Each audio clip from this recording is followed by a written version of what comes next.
Hello YouTube. I'm back with a review on the Pilot Electronics USB battery and flashlight. Which so far has been quite nice USB power bank.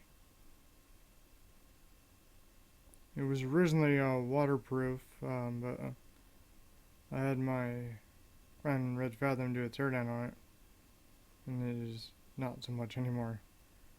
But it does make an astounding flashlight. It's quite bright. Two settings in that.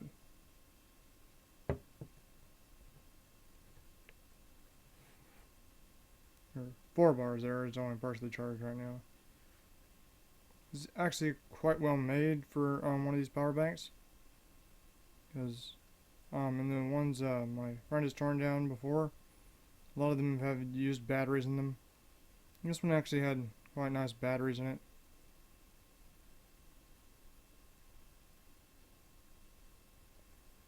Thank you for watching.